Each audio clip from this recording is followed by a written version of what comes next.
दूसरों को सुख पहुंचाने की भावना करो, अभी दरिद्रता नष्ट हो जाएगी, पक्का समझ लो। जिसको धन चाहिए, हम तुम्हें आंतरिक बात बता रहे हैं, जो है जितना है उसी से माता पिता भाई बंधु और आए हुए अतिथि और किसी एक बाहरी दुखी जिससे हमारा कोई मतलब नहीं, उसको सुख पहुंचाना शुरू करो।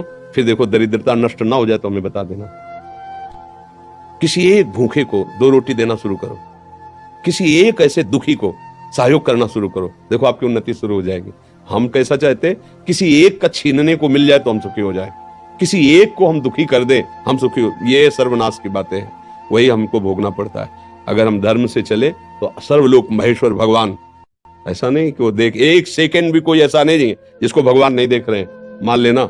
एक सेकंड भी ऐसा नहीं है कि वो तुम्हें देख नहीं रहे। सही ढंग से चलो, पीछे की बिगड़ी बना लो, आगे का मंगलमय मार्ग हो जाएगा।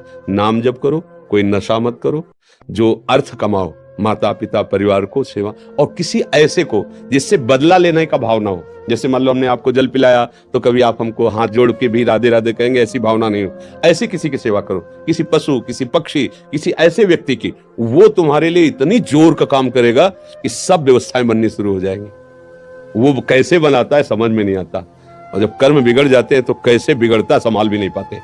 इसलिए उसको रिझा लो, सारी बात बन जाएगी। भाई वो वृद्ध कोई ऐसा भूखा प्यासा बीमार पड़ा हो, इन बातों पे लोग ध्यान नहीं देते।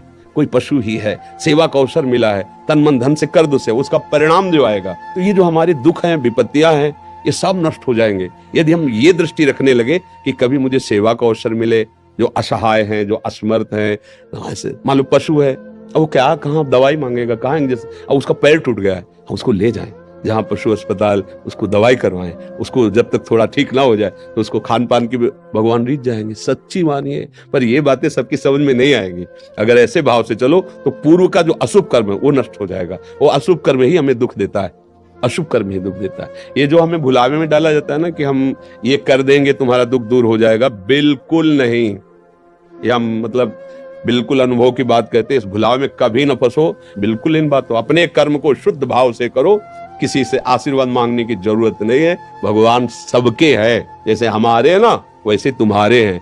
तुम्हारी दृष्टि में भगवान के प्रति पक्षपात लग सकता है कि भगवान इनको ज्यादा चाहते हैं हमको नहीं, लेकिन उस माँ से पूछो जिसके 4 लड़के, 2 कमाते हैं और 2 ऐसे ही हैं, उस जब भोजन परोसेगी तो चारों को बराबर पड़े। ऐसे ही भगवान कहते सब मम प्रिय सब मम उपजाए, तुम सब मेरे बच्चे हो। पर भगवान से विमुक्त होकर गलत आचरण करोगे तो वही माया पीट रही, कभी दरिद्रता, कभी विपत्ति, कभी दुख, कभी पश्चाताप, कभी शोक, जन्म मरण। इसलिए सावधान हो जाए।